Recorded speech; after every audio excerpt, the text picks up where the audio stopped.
Hello दोस्तों, आज की कहानी कन्यादान। एक आंसू भरी कहानी। राम प्रसाद जी के दो बच्चे थे, अंजलि और पवन। पवन बड़ा था और अंजलि छोटी थी। दोनों ही पढ़ाई में बहुत होशियार थे। राम प्रसाद और अंजलि की माँ लता अंजलि को लेकर बहुत चिंतित थे, क्योंकि अंजलि ने अपनी शिक्षा पूरी कर ली थी। अब उसके लिए एक बेहतर रिश्ता खोजना था। उन्होंने काफ़ी जगह अंजलि के रिश्ते की बात की, लेकिन अंजलि के लिए जैसा रिश्ता वह ढूंढ रहे थे वैसा मिल नहीं रहा था।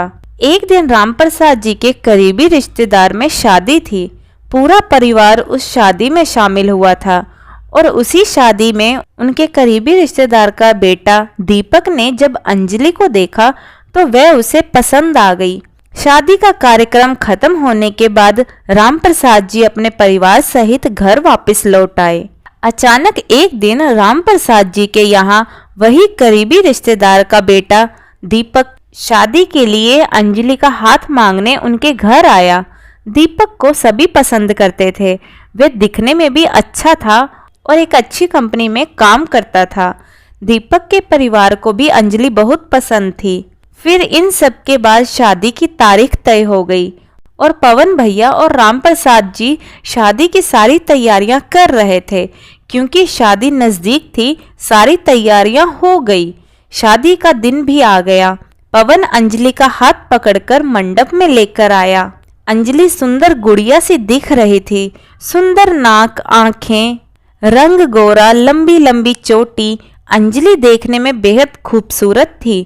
पवन अंजलि को मंडप में लेकर आया और पंडित जी ने अंजलि को कन्यादान के लिए हाथ आगे करने को कहा और उसका हाथ कांपने लगा। जिस पिता ने इस हाथ को पकड़कर दुनिया में चलना सिखाया, वही आज उसका हाथ किसी और पुरुष के हाथ में देने जा रहे थे। अपनी उस बेटी के बिना अपना बाकी का जीवन बिताना, ये विचार ही उनके लिए काफी कष्टदायक था। पिता ने उसका हाथ पकड़ लिया और उसके होने वाले पति ने नीचे से उसका हाथ को सहारा दिया। कन्यादान की रस्म शुरू हुई। हाथों से पानी की एक एक बूंद गिरने के साथ पिता की आंखों से भी बूंद बूंद आंसू गिर रहे थे। अपने कलेजे का टुकड़ा दान करते समय क्या अवस्था होती है, तब वह रामप्रसाद जी ने जाना। वह रस्म खत्म हुई। पंडित जी ने लता और रामप्रसाद जी के हाथ में दियों से भरा पर्दा दिया।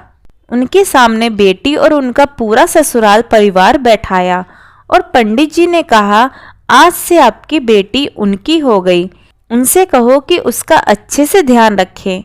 लता अपने मायके वालों के लिए एकदम पराई हो गई।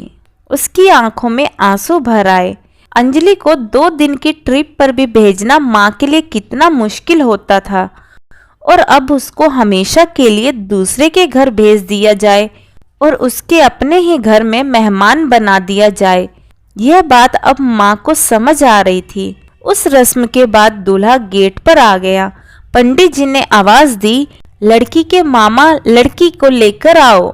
उस मामा का हाथ पकड़कर वह उस अंतर पाठ पर जा रही थी। सुबह उठकर एक साथ नाश्ता, फिर मस्ती, फिर मामी के हाथ का खाना और रात में मामा के गोद में सिर रखकर सोने वाली भांजी आज उस मामा को दूसरे के हाथों में सौंपनी होगी। यह सोचकर उसने अपना हाथ कस लिया और मंगला अष्टक प्रारंभ हो गया।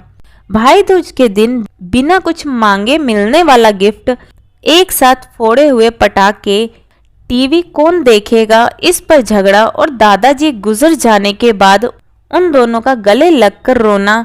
दोनों भाई बहन आज एक दूसरे को देख रहे थे।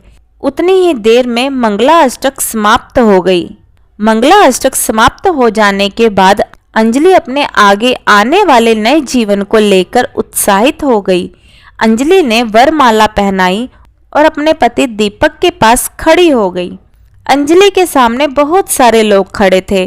कुछ आशीर्वाद दे रहे थे और कुछ पास होकर स्तुति कर रहे थे। फोटो के लिए उसकी सहेलियां भी आई। एक ने उसका हाथ पकड़ा तो दूसरी ने उसका पल्लू अटका हुआ निकाला। तीसरी ने उसके आंसू पोंछे। हम घर रहने के लिए आ रहे हैं। आंटी को बोलना खाना खाने के लिए आएंगे। उसे उस एक कमरे की आवाज एक दूसरे के लिए अधिकार और वह दिन याद आ गए जब वह एक साथ रहती थी। अचानक पति दीपक ने कहा कि तुम चारों की तस्वीरें ले लो, मैं साइड में खड़ा हो जाता हूँ। और वह चारों चेहरे हंसे। खाने की कतार में आज अंजलि माँ पापा से दूर दूसरे लोगों के साथ बैठी थी। खाना खाने के बाद पंडित जी ने गौरी हार की पूजा करने के लिए बुलाया।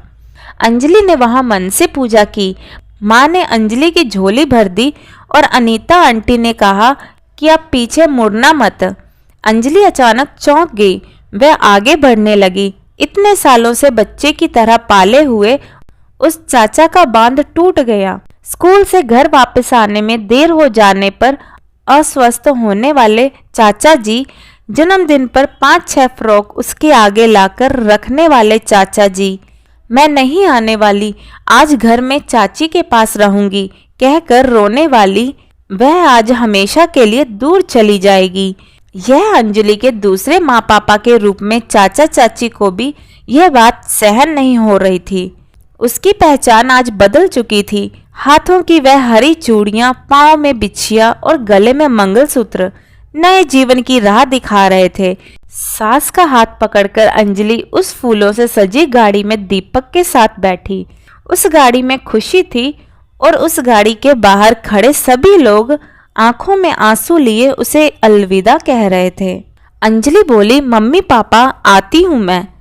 बहुत मुश्किल होता है अपने कलेजे का टुकड़ा, अपना दिल अपने ही हाथों से बाहर निकालकर पराए हाथों में सौंपना, और वह अपने कलेजे को, अपने दिल को खुद के दिल से लगाकर रखेगा। फिर भी हर माता पिता इस मुश्किल काम का सपना देखते हैं, लड़की के जन्म के बाद से ही। तो दोस्तों, आपको हमारी आज की यह कहानी कैसी लगी कमेंट करके ज़रूर बताइएगा। कहानी पसंद आई हो तो वीडियो को लाइक शेयर करें और चैनल हिंदी स्टोरीज डियर को सब्सक्राइब करना ना भूलें। वीडियो को पूरा देखने के लिए बहुत बहुत धन्यवाद दोस्तों। तो मिलते हैं अगली कहानी में, तब तक के लिए जय श्री कृष्णा।